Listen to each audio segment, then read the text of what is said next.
And the best way I can describe it is I felt like I was in a cave of death, where every death that I'd ever gone through in my life was in my face.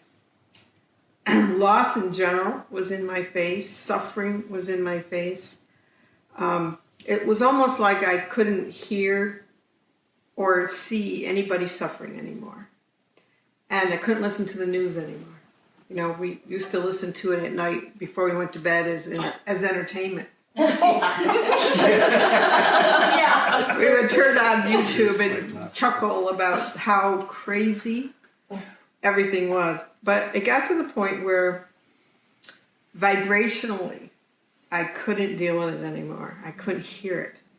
And along with that, what was also happening was a deeper sense of love on a level that I'd never felt it before, in terms of an intimacy with life itself. And so both were kind of happening at the same time.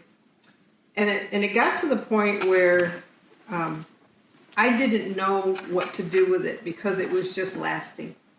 Okay, and then Ahonu went in the hospital and he had his cleansing process through removing his gallbladder, and that was a clearing out for him. But after 2 weeks of me being in this state, suddenly I heard Source say, choose which dimension you want to live in because the earth is splitting.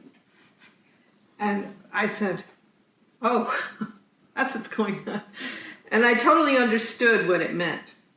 It really meant that the time is now to pick where you're going to be.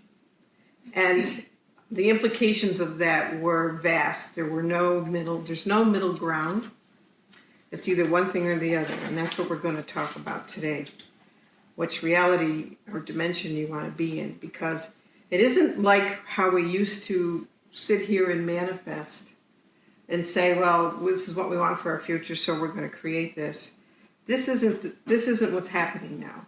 What's happening is we're being asked to totally shift into a new paradigm, and I'm not calling it the fifth dimension. I'm not calling it anything like that. So I sat with that for a while, and then Source started giving me little pieces of the implications of that. And then that's what we're going to go over today. What are the implications? You know, we did this workshop in Ireland, and after we got back, Source said, now I'm going to give you part 2. And so the part 2 is even more in depth of what we're going to do today, and the part 3 is going to take us right into immortality. And that's all going to happen. Well, we're going to hold it for Hawaii, but I may have to talk about it before then. But the Hawaii trip is going to be a concentrated retreat on getting back to our true selves, getting back to our own holy grail internally. And what does that mean in terms of our immortality? And there's levels to this, which is the reason why we're having to split it up. Because the process itself and what has to be cleared out in all of us is so deep, and not only in our bodies, but it's been in our consciousness since the fall. And all of this has to be purified out. Okay, so what's happened to me is, so I started to feel peace about what was going on after I went through the big death thing, right? And I started to really notice death happening in a lot of ways in a lot of people. But then it shifted in me to a sense of peace and a lack of interest in things that I used to be interested in. Because during this process, my belief systems were being completely disassembled. And I mean every belief, every teaching I ever learned, every belief I had in myself. People would continue to send emails about a program they were doing, and Ahonu would laugh because I went around going, bullshit. And then he'd finally go, well, you really do have a bee in your bonnet, you know? But I had no tolerance anymore for anybody's teachings on the level of the old world. Anything that still had to do with the paradigm that we've all been in and a continuation of that on any level, I could no longer adhere to or be a part of. So along with that too is I've got very discriminatory about what I'm going to do with my time and who I'm going to share my time with, and being able to tell too who's sincere, who's not sincere, who has an agenda and who it doesn't. And that's not really is a judgment, it's just a knowing.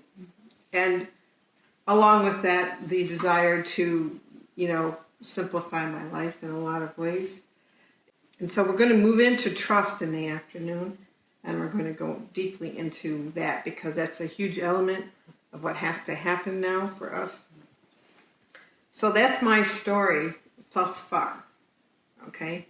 So you've all given little pieces of what's happening with you. Everybody's experiencing this in a little bit of a different way. But I can say that my identity completely disassembled.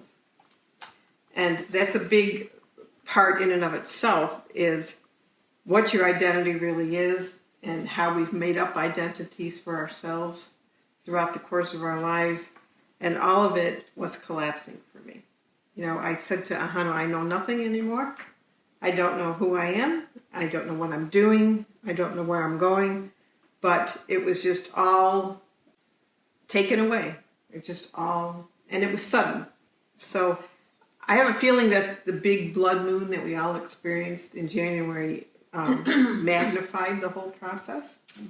And I'm not usually affected by moons like that, but that was a very powerful moon in terms of triggering this process. So at times I'd say to Ahonu, well, am I crazy? Am I losing my mind? But if it wasn't for the fact that so many people were saying, hey, I'm going through the same thing, or very confused about what's happening to them, that, okay, I thought, well, I'm not crazy. And you'll laugh at this part. My idea of where Source is taking us in terms of eternal life. The other night I was upstairs and I love to play online Scrabble.